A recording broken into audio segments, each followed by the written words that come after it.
ಈಗ ಫಿನಾನ್ಷಿಯಲ್ ಎಲ್ಲ ಓಕೆನಾ ನಿಮ್ಗೆ ಅಂತ? ಯಾವಾಗಲೂ ಓಕೆನೆ. I mean like when I was struggling, when I was in my college, ಅವಾಗೆಲ್ಲ ಸ್ಟ್ರಗಲ್ ಇತ್ತು ಆಫ್ ಕೋರ್ಸ್. ಯಾವತ್ತಾದ್ರೂ ಈಗ ಸ್ಟ್ರಗಲಿಂಗ್ ಬಗ್ಗೆ ಮಾತಾಡ್ತಿದ್ರಿ, ಯಾವತ್ತಾದ್ರೂ ಫಿನಾನ್ಷಿಯಲ್ ಸ್ಟ್ರಗ್ಲಿಂಗ್ಸ್ ಬಗ್ಗೆ ಏನಾದ್ರು ಎಕ್ಸ್ಪೀರಿಯನ್ಸ್ ಆಗಿರುವಂತದ್ದನ್ನ ಶೇರ್ ಮಾಡೋದಾದ್ರೆ? Yeah of course. ನಾನು ಒಂದು ಮಿಡಲ್ ಕ್ಲಾಸ್ ಫ್ಯಾಮಿಲಿಯಿಂದ ಬರ್ತಾ ಇರೋದು. ನಮ್ಮ ಅಪ್ಪ ಏರ್ಫೋರ್ಸ್ ನಲ್ಲಿ ಇದ್ರು. ಏರ್ಫೋರ್ಸ್ ಬಿಟ್ಟ ಮೇಲೆ ನಮಗೆ ಆಕ್ಚುಲ್ ಲೈಫ್ ಏನು ಅಂತ ಗೊತ್ತಾಯ್ತು. ತುಂಬಾ ಜಾಸ್ತಿ ಕಷ್ಟಪಟ್ವಿ ಅವಾಗ ನಾವು. ಅಂಡ್ ನನಗೊಂದು ಗೋಲ್ ಇತ್ತು. ನಮ್ಮ ಅಮ್ಮಂಗೆ ಒಂದು ಕಣ್ಣು ಕಂಪ್ಲೀಟ್ ಆಗಿ ಕಾಣಿಸ್ತಾ ಇರ್ಲಿಲ್ಲ. ಬಿಕಾಸ್ ಅದೇನೋ ಪ್ರಾಬ್ಲಮ್ ಇತ್ತು. ಬಿಕಾಸ್ ಅಮ್ಮ ತುಂಬಾ ಚಿಕ್ಕ ವಯಸ್ಸಲ್ಲಿ ಮದ್ವೆ ಆಗಿರೋದು. ಆ ಚಿಕ್ಕ ವಯಸ್ಸಲ್ಲಿ ಮದ್ವೆ ಆದಾಗ, ಮಗು ಆದಾಗ ಇದೊಂದು ಏನಾದ್ರು ಪ್ರಾಬ್ಲಮ್ ಶುರು ಆಗತ್ತಂತೆ ವುಮೆನ್ ಅಲ್ಲಿ. ಸೊ ಅಮ್ಮಂಗೆ ಒಂದು ಕಣ್ಣು ಕಾಣಿಸ್ತಾ ಇರ್ಲಿಲ್ಲ. ಅಮ್ಮ ಸೋಡಾ ಗ್ಲಾಸ್ ಹಾಕೊಂಡು, ನಂಗೆ ಯಾವಾಗ್ಲೂ ಅನ್ಸೋದು ಅಮ್ಮಂಗೆ ಕಣ್ಣಿಂದ ಆಪರೇಷನ್ ಮಾಡಿಸ್ಬೇಕು ಅಂತ ಅನ್ಸೋದು. ಸೊ ನಾನು ಫಸ್ಟ್ ಟೈಮ್ ಅರ್ನ್ ಮಾಡ್ಬೇಕಿದ್ರೆ ನಾನು ಸ್ಯಾಮ್ಸಂಗ್ ಅನ್ನೋ ಒಂದು ಕಂಪನಿ ಇದು ಪ್ರಮೋಟರ್ ಆಗಿ ಏನೋ ಸೇಲ್ಸ್ ಆ ತರ ಮಾಡ್ಕೊಂಡು ಇದ್ದೆ. ಅಂಡ್ ಆ ಟೈಮಲ್ಲಿ ಎಷ್ಟು ₹1000 ಏನೋ ಕೊಡ್ತಾ ಇದ್ರು. ಅದ್ರಲ್ಲೂ ಕಮಿಷನ್ ಎಲ್ಲ ಕಟ್ ಮಾಡ್ಕೊಂಡು ಬರೋದು ನಮಗೆ ಪರ್ ಡೇ. ಸೊ ನಾನು ಅದನ್ನ ಕಾಲೇಜ್ ಮುಗಿದ ತಕ್ಷಣ ಹೋಗ್ಬಿಟ್ಟು ಮಾಡ್ತಾ ಇದ್ದೆ. ತುಂಬಾ ಟೈಮ್ ಅಂದ್ರೆ ಅದು 1 ತಿಂಗಳಿಗೆ ಏನೋ ಮಾಡಿದ್ದೆ ನಾನು. ಅವ್ರು ಏನ್ ಗೊತ್ತಾ, ಅಷ್ಟು 30 ದಿವಸ ನಾವು ಕಾಲೇಜ್ ಎಲ್ಲ ಬಂಕ್ ಮಾಡ್ಕೊಂಡು ಎಲ್ಲ ಮಾಡಿದ್ರು ಕೂಡ ಒಬ್ಬೊಬ್ಳೇ ಇರ್ಬೇಕು ಅನ್ನೋ ಶೋರೂಮ್ ಅಲ್ಲಿ. ಆಯ್ತಾ, ದುಡ್ಡೇ ಕೊಟ್ಟಿಲ್ಲ ಅವರು. ಎಷ್ಟು ಬೇಜಾರಾಗ್ಬೇಕು ಹೇಳಿ, ದುಡ್ಡೇ ಕೊಟ್ಟಿಲ್ಲ. ಆಮೇಲೆ ಅವ್ರ ಹತ್ರ ಹೋಗಿ ತುಂಬಾ ಎಲ್ಲ ನಾನ್ ಬಿಡ್ತೀನ, ನಾನು ಯಾರನ್ನೂ ಬಿಡಲ್ಲ, ಅವಾಗಿಂದನೂ ಬಿಡಲ್ಲ. ನಾನು ಇಟ್ಕೊಂಡೆ, ನಾನು ಪೊಲೀಸ್ ಹತ್ರ ಕರ್ಕೊಂಡು ಹೋಗ್ತೀನಿ ಅದು ಇದು ಅಂತ. ನಂಗೆ ಬಂಡ ಧೈರ್ಯ. ನನಗೇನೋ ನನ್ನ ಲೈಫಲ್ಲಿ ಏನೋ ತಪ್ಪು ಮಾಡಿಲ್ಲ ಅಂದ್ರೆ ನಾನು ನಿಂತ್ಕೊಂತೀನಿ, ನಾನು ಧೈರ್ಯವಾಗಿ ನಿಂತ್ಕೊಂತೀನಿ. ಸೊ ನಾನು ಹೋಗ್ಬಿಟ್ಟು ಅವ್ರ ಹತ್ರ ತುಂಬಾ ಇದ್ ಮಾಡ್ಬಿಟ್ಟು ನಾನು ಅವರಿಗೆ ಫುಲ್ ವಿಡಿಯೋ ಎಲ್ಲ ಮಾಡ್ಕೊಂಡು ನಾನು ಫುಲ್ ಬ್ಲಾಕ್ ಮೇಲ್ ಮಾಡಿದೆ. ನಾನು ಅವರು ಏರ್ಫೋರ್ಸ್ನವ್ರೆ ಆಕ್ಚುಲಿ ಅಣ್ಣ. ನಾನು ಫುಲ್ ಬ್ಲಾಕ್ ಮೇಲ್ ಮಾಡ್ಬಿಟ್ಟು ದುಡ್ಡು ಕೊಡ್ತೇನೆ, ನಾನು ಪೊಲೀಸ್ ಹತ್ರ ಹೋಗ್ತೀನಿ ಅಂತ ಹೇಳಿದಾಗ ಒಂದ್ ಸ್ವಲ್ಪ ಇಷ್ಟು ಅಮೌಂಟ್ ತೆಕ್ಕೊಟ್ರು.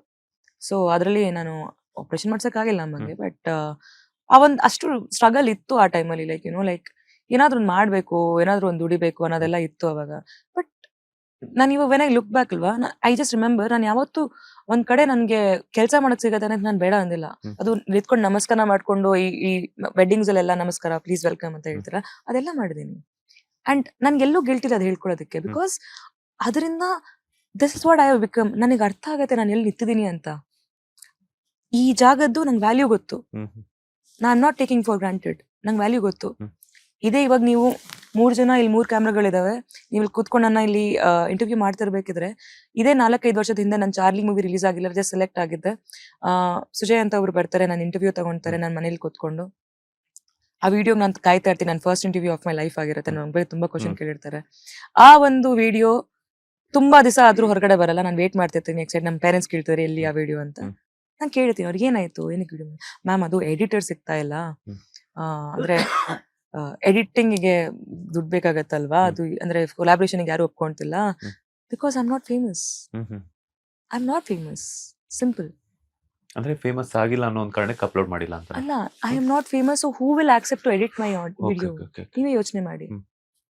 ಫೇಸ್ ವ್ಯಾಲ್ಯೂ ಇಲ್ಲ ಅಂದ್ರೆ ಯಾವನು ಕೂಡ ಬರಲ್ಲ ಹೆಲ್ಪ್ ಮಾಡಕ್ಕೆ, ಕೊಲಾಬ್ರೇಟ್ ಮಾಡಕ್ಕೆ. ಎಲ್ಲ ದುಡ್ಡು, everything is money. Face value ಇದ್ದಾಗ everyone comes and they will be ready to collaborate with you ಅನ್ನೋದನ್ನ ನಾನು ಕಲಿತೆ. ಹಂಗಿದ್ರೆ ಅವ್ರ ತಪ್ಪ ಇಲ್ಲ, ನಂಗೆ ಅರ್ಥ ಆಗತ್ತೆ. ನಾನು ಅವ್ರನ್ನ ಕೆಳಗ್ ನೋಡಲ್ಲ. ಅವ್ರ ಪರಿಸ್ಥಿತಿ ಅವ್ರು ಸರಿನೇ ಮಾಡಿದ್ದಾರೆ. ಅವ್ರಿಗೂ ಅನ್ಸಿರತ್ತೆ ಏನಿದೆ ಗುರು ಅವ್ರ ಸ್ಟೋರಿಲಿ. ನನ್ಗೆ ಸ್ಟೋರಿ ಕೇಳಿಸ್ಕೊಳಕ್ಕೆ ಇಷ್ಟ ಇಲ್ಲ. ಯಾಕೆ ಹೇಳಿ? ಸಕ್ಸಸ್ಫುಲ್ ಅಲ್ಲ ನಾನು. ಲೈಫ್ ಲೆಸನ್ ಏನ್ ಹೇಳಿ? ನಮ್ ಸ್ಟೋರಿ ಒಬ್ರು ಕೇಳಿಸ್ಕೊಬೇಕಂದ್ರೆ ನಮ್ ಲೈಫಲ್ಲಿ ನಾವ್ ಏನಾದ್ರು ಅಚೀವ್ ಮಾಡ್ಬೇಕು. ಕೊರ್ಗದಲ್ಲ, ಓ ನಾನು ಎಡಿಟ್ ಮಾಡಿಲ್ಲ ಅಂತ ಕೊರ್ಗದಲ್ಲ. ಅಚೀವ್ ಮಾಡು ಗುರು, ಏನಾದ್ರು ಮಾಡು. ಆಮೇಲೆ ಬರ್ತಾರೆ ಅವರೇ ಎಡಿಟ್ ಮಾಡಕ್ಕೆ. ಲೈಫಲ್ಲಿ ನಮ್ ಜೊತೆ ಅನ್ಯಾಯ ಆಗ್ತಿದೆ ಅಂತ ಅಳ್ತಾ ಕೂತ್ಕೊಳ್ಳೋದಲ್ಲ ಕಾರ್ನರ್ ಅಲ್ಲಿ. ನನ್ನ ಹೇಗೆ ಇನ್ನಷ್ಟು ಬೆಳೆಸ್ಕೊಂಡು ಇಲ್ಲಿ ಪ್ರೂವ್ ಮಾಡ್ಬೋದು ಅನ್ನೋದು. ಅವ್ರನ್ನ ಕೆಳಗ್ ತೋರ್ಸಕ್ಕೋಸ್ಕರ ಅಲ್ಲ, ನಮ್ನ ನಾವು ಮುಂದೆ ತರೋದಕ್ಕೋಸ್ಕರ ಅದನ್ನ ಚಾಲೆಂಜ್ ಆಗಿ ತಗೊಂಡು ವಿ ಶುಡ್ ಗ್ರೋ. ಟ್ರಾಲ್ಸ್ ಮಾಡ್ತಾರಾ? ಮಾಡ್ಲಿ. ಏನಕ್ಕೆ ಹೇಳಿ ಮಾಡ್ತಾರೆ? ಫೇಮಸ್ ಇದೀವಿ ಅದಕ್ಕೆ ಮಾಡ್ತಾರೆ. ಯಾರನ್ನಾದ್ರೂ ನಾರ್ಮಲ್ ಜನ ಮಾಡ್ತಾರಾ? ಇಲ್ಲ. ಫೇಮಸ್ ಇದೀವಿ, ಮಾಡ್ಲಿ. ಒಳ್ಳೇದೋ ಕೆಟ್ಟದೋ ನನ್ನ ಬಗ್ಗೆನೇ ಮಾತಾಡ್ಲಿ. ಸುಜಯ್ ಅವರು ನನ್ ಬಿಗ್ ಬಾಸ್ ಮುಗಿತಿದ್ದಾಗೆ ಮತ್ತೆ ಇಂಟರ್ವ್ಯೂ ಮಾಡಿದಾಗ್ಲು ಅದ್ರ ಬಗ್ಗೆ ಮಾತಾಡಿದ್ವಿ. ಅಂಡ್ ಅವಾಗ ಅವ್ರು ಹೇಳಿದ್ರು, ಲೈಕ್ ಅವಾಗ ಒಂದು ಎಡಿಟ್ ಮಾಡಕ್ ಒಬ್ರು ಇರ್ಲಿಲ್ಲ, ಇವಾಗ ಎಲ್ಲರೂ ನಿಮಗೆ ಕಾಲ್ ಮಾಡ್ಬಿಟ್ಟು ಮ್ಯಾಮ್ ಒಂದು ಇಂಟರ್ವ್ಯೂ ಕೊಡಕ್ ಆಗತ್ತಾ ಅಂತ ಕೇಳ್ತಾ ಇದ್ರು. So that's the changes in my life right now and that time. ಅಳದಲ್ಲ ವಿಷಯಕ್ಕೆ, ಬೇಜಾರಾಯ್ತು, ಅಫ್ಕೋರ್ಸ್ ಬೇಜಾರಾಯ್ತು ನನ್ಗೆ.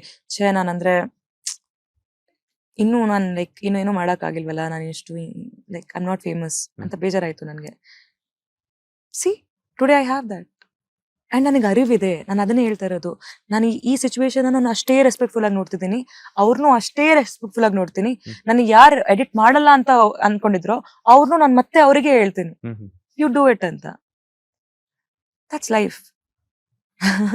ಯಾವತ್ತಾದ್ರೂ ಹಣಕ್ಕೋಸ್ಕರ ಕೈ ಒಡ್ಡಿದ್ದುಂಟಾ ಅಥವಾ ದುಡ್ದಿರೋ ದುಡ್ಡು ಇವಾಗೆ ಹೇಳಿದ್ರಿ ನೀವು.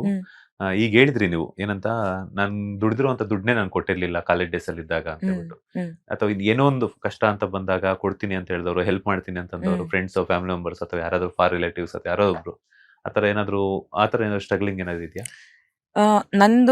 ನಾನು ತುಂಬಾ ನೋಡಿರೋದೇನು ಅಂದ್ರೆ, ನಾನು ಯಾವತ್ತೂ ಯಾರಿಗೋ ದುಡ್ಡು ಕೊಟ್ರೆ ನಂಗೆ ಯಾವತ್ತೂ ವಾಪಸ್ ಸಿಕ್ಕಿರೋದು ತುಂಬಾ ರೇರ್. ನೀವು ಕೊಟ್ರೆ ನಿಮ್ಗೆ ವಾಪಸ್ ಬರಲ್ಲ? ತುಂಬಾ ರೇರ್. ಆಯ್ತಾ. ಅಂಡ್ ನಂದೊಂದು ಮನಸ್ಥಿತಿ ಹೇಗೆ ಅಂದ್ರೆ, ನಾನು ಮುಂಚೆ ಹೆಂಗಿತ್ತು ಅಂದ್ರೆ, ನಂಗೆ ಸಂಬಂಧಗಳು ಹಾಳಾಗ್ಬಿಡ್ತವೆ ದುಡ್ಡು ಕೊಟ್ಟಾಗ. ಅಂದ್ರೆ ತಗೊಂಬೇಕಿದ್ರೆ ತುಂಬಾ ಪ್ರೀತಿ, ಅಂದ್ರೆ ತುಂಬಾ ಬೆಗ್ ಮಾಡ್ಕೊಂಡು ಹೆಂಗಾದ್ರೂ ತಗೊಂಡ್ಬಿಡ್ತಾರೆ. ಆಯ್ತಾ. ಕೊಡ್ಬೇಕಿದ್ರೆ ಬೇರೆನೇ ಲೆವೆಲ್ ಅವ್ರದ್ದು ಆಟಿಟ್ಯೂಡ್ ಇರುತ್ತೆ. ಕಾಲ್ ಎತ್ತಲ್ಲ, ನಾನೇನ್ ಓಡೋಗ್ತೀನ, ಆ ತರ ರಿಯಾಕ್ಷನ್ಸ್ ಬರ್ತವೆ. ನನಗೆ ಅರ್ಥ ಆಯ್ತು ಒಂದ್ ವಿಷಯ, ದುಡ್ಡಿಂದ ರಿಲೇಶನ್ಶಿಪ್ಸ್ ಹಾಳಾಗ್ತವೆ. ನಾನು ಅನ್ಕೊಂಡ್ಬಿಟ್ಟೆ like I will never involve money and relationship ಅಂತ. ಅಂದ್ರೆ ದುಡ್ಡು ಕೊಡ್ಲೇಬೇಕು ಅಂತ ಆದ್ರೆ ಯಾವತ್ತೂ ಕೂಡ ಅದನ್ನ ಎಕ್ಸ್ಪೆಕ್ಟ್ ಮಾಡ್ಬಾರ್ದು ವಾಪಸ್ ಬರುತ್ತೆ ಅಂತ. ಅವಾಗ ಮಾತ್ರ ದುಡ್ಡು ಕೊಡಕ್ ಹೋಗ್ಬೇಕು, ಇಲ್ಲ ಅಂದ್ರೆ ದುಡ್ಡು ಕೊಡಕ್ ಹೋಗ್ಬೇಡಿ, ಸಂಬಂಧಗಳು ಹಾಳಾಗುತ್ತೆ ಅನ್ನೋದು ನಾನು ಅನ್ಕೊಂತೀನಿ. ಅಫ್ಕೋರ್ಸ್ ಕಷ್ಟಗಳಿದ್ದಾಗ ಅವಾಗ್ಲೂ ಕೂಡ ಸಹಾಯ ಮಾಡ್ತೀರಾ ಅಂದ್ರೆ ಯೋಚನೆ ಮಾಡ್ಕೊಂಡು, ಅಂದ್ರೆ don't expect it back, because ಆ ವ್ಯಕ್ತಿಗೆ ಆಗುತ್ತೋ ಇಲ್ವೋ ಗೊತ್ತಿಲ್ಲ, ಬಟ್ ಅವರಿಗೆ ಕಷ್ಟಗಳಲ್ಲಿ ನೀವು ಸಹಾಯ ಮಾಡ್ಲೇಬೇಕು as a friend. But don't expect ಇವಾಗ್ಲೇ ಕೊಡ್ಬೇಕು ಅಂತ, ಹಾಳಾಗ್ತಾ ಬರುತ್ತೆ ಸಂಬಂಧ, ಅದಿರುತ್ತೆ. ಸೊ ಆ ಕಾರಣದಿಂದ ನಾನು I think a lot before helping in that way. Helping ಮಾಡ್ಬೋದು, ಬಟ್ ಲೋನ್ ಕೊಡಕ್ಕಾಗಲ್ಲ ನಂಗೆ ಯಾವತ್ತು. It's not the way. And it's very important to learn the value of money. And ಸುಮಾರಷ್ಟು ಸಲ ಮೂವೀಸ್ ಅಲ್ಲಿ ಲಾಸ್ಟ್ ಪೇಮೆಂಟ್ ಬರೋದು ತುಂಬಾ ರೇರ್. ತುಂಬಾ ಜನಕ್ಕೆ ಬರಲ್ಲ, ತುಂಬಾ ಜನ ಕಲಾವಿದರಿಗೆ ಅಫ್ಕೋರ್ಸ್ ಆಗಿದೆ. Most of the people last payment ಬರಲ್ಲ ಸಿನಿಮಾದಲ್ಲಿ. ಅಂಡ್ ಏನ್ ಗೊತ್ತಾ, ಎಲ್ಲರೂ ಅನ್ಕೊಂತಾರೆ ಸೆಲೆಬ್ರಿಟಿ ಹೀರೋಯಿನ್ ಅಂದ್ರೆ ಚೆನ್ನಾಗಿ ದುಡ್ಡಿರತ್ತೆ ಅಂತ. ಹಂಗಿಲ್ಲ. ನಮ್ ಎಕ್ಸ್ಪೆನ್ಸಸ್ ಎಷ್ಟ್ ಜಾಸ್ತಿ ಇರತ್ತೆ ಅಂದ್ರೆ it's so difficult. And you know what, ಎಲ್ಲರೂ ಏನೇನ್ ಜಡ್ಜ್ ಮಾಡ್ತಾರೆ, ಇವಳು ನಡ್ಕೊಂಡ್ ಬಂದ್ಲು, ಇವಳು ಆಟೋಲ್ ಬಂದ್ಲು, ಇವಳು ಕಾರಲ್ಲಿ ಬಂದ್ಲು, ಈ ಕಾರಲ್ಲಿ ಬಂದು, ಆ ಕಾರಲ್ಲಿ ಬಂದು, ಅದನ್ನ ನೋಡ್ಕೊಂಡು ಜನ ಟ್ರೀಟ್ಮೆಂಟ್ ಡಿಫ್ರೆಂಟ್ ಆಗಿ ಮಾಡ್ತಾರೆ. ಸೊ ಇಟ್ಸ್ ವೆರಿ ಇಂಪಾರ್ಟೆಂಟ್ ನಮಗೆ ನಾವು ಹೇಗೆ ಕಾಣಿಸ್ಕೊಂತೀವಿ, ತೋರ್ಸ್ಕೊಂತೀವಿ, ಅದಕ್ಕೂ ಮೇಂಟೈನ್ ಮಾಡಕ್ಕೆ ದುಡ್ಡು ಬರೋದು. ಸೊ ರೆಸ್ಪೆಕ್ಟ್ ಮಾಡಿ ಆರ್ಟಿಸ್ಟ್ ನ, ಅಷ್ಟೇ ಕೇಳ್ಕೊಂತೀನಿ ನಾನು. ನೀವೇನು ಅವ್ರನ್ನ ತಲೆ ಮೇಲೆ ಹತ್ತಿ ಕೂಡ್ಸ್ಕೊಳ್ಳಿ ಅಂತ ಹೇಳಲ್ಲ, ಬಟ್ ರೆಸ್ಪೆಕ್ಟ್ ಮಾಡಿ, ಬಿಕಾಸ್ ಅವ್ರು ತುಂಬಾ ಕಷ್ಟಪಡ್ತಾರೆ, ತುಂಬಾ ಸ್ಟ್ರಗಲ್ ಮಾಡ್ತಿರ್ತಾರೆ. ಕೆಲವು ಸ್ಟ್ರಗ್ಲಿಂಗ್ ಆರ್ಟಿಸ್ಟಿಗೆ ಊಟ ಮಾಡೋಕ್ಕೂ ಆಗ್ತಾ ಇರಲ್ಲ, ಬಟ್ ಅವ್ರು ಬಾಡಿ ಮೇಂಟೈನ್ ಮಾಡಬೇಕು, ಅದಕ್ಕೂ ದುಡ್ಡು ಇರಲ್ಲ. So I would just say that ಬೇರೆ ಎಲ್ಲಾ ನನ್ನ ಇಂಡಸ್ಟ್ರಿ ನೋಡಿದಾಗ ತುಂಬಾ ರೆಸ್ಪೆಕ್ಟ್ ಏನಕ್ಕೆ ಕೊಡ್ತಾರೆ ಆರ್ಟಿಸ್ಟಿಗೆ ಅಂದ್ರೆ, ಅವ್ರು ಎಷ್ಟು ಸ್ಯಾಕ್ರಿಫೈಸ್ ಮಾಡಿರ್ತಾರೆ ಅಂತ. ಲೇಟೆಸ್ಟ್ ಹಾಗೂ ಇಂಟ್ರೆಸ್ಟಿಂಗ್ ಸುದ್ದಿಗಳಿಗಾಗಿ ಬಾಸ್ ಟಿವಿ ಕನ್ನಡ ಚಾನೆಲ್ನ ಸಬ್ಸ್ಕ್ರೈಬ್ ಮಾಡಿ, ಹಾಗೆಯೇ ಬೆಲ್ ಐಕಾನ್ ಪ್ರೆಸ್ ಮಾಡಿ. ಇದರ ಜೊತೆಗೆ ಫೇಸ್ಬುಕ್, ಇನ್ಸ್ಟಾಗ್ರಾಮ್, ಎಕ್ಸ್ ನಲ್ಲೂ ಮಿಸ್ ಮಾಡದೆ ಫಾಲೋ ಮಾಡಿ.